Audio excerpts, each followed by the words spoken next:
The view of the ABARBANEL is the second of the 5 options presented in the Gutnik Chumash, addressing the issue as to why Avraham endangered the life of his wife Sarah in order to save his own life. The ABARBANEL maintains, or at least reads into the text, that Avraham's devotion to his wife was such that he would be willing to give up his life, if need be, that she should not come to any harm, which is a possible reading of the narrative, given the fact that there is nothing in the text that would indicate otherwise. However, Avraham felt that given the situation, as we shall soon explore, nothing would have been accomplished, and his death would have been pointless.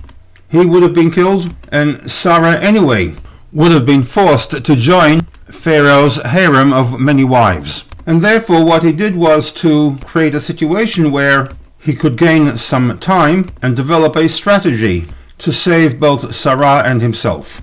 And part of this strategy was that Sarah should be identified not as his wife, but rather as his sister. This approach in justifying the actions of Avraham was adopted by Shimshon Raphael Hirsch in the mid-1800s, as he writes in a rather lengthy commentary to this pasuk that, in view of all the incidents of this sort that took place in ancient Egypt and in Phoenicia, we have reason to conclude that in the climate of immorality which prevailed in those lands, virgins were safer than married women. Had Sarah been known as a married woman, she would have been in imminent peril.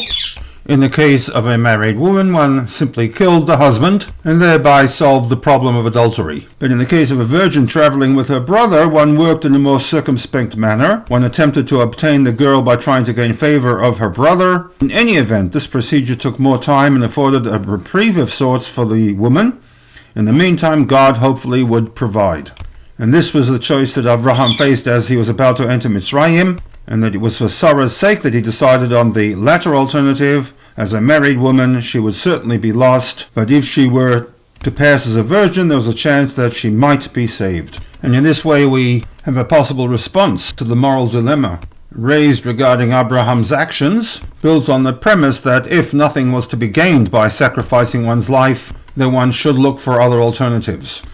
ABARBANEL draws an analogy to this line of thinking from the incident of the Egel, Shmot 32, where on the surface at least it appears that Aharon was complicit in the making of the Egel. Vayar Aharon vayiven mezbeach lefanav. Aaron sees and then proceeds to build an altar before the Egel HaZahav, and then goes on to proclaim that Chag LaHashem Machar, tomorrow will be designated as a festival for God. There is a narrative issue as to why Aharon was not held accountable for his role in the making of the golden calf. He should have resisted to the point of Mesirat Nefesh.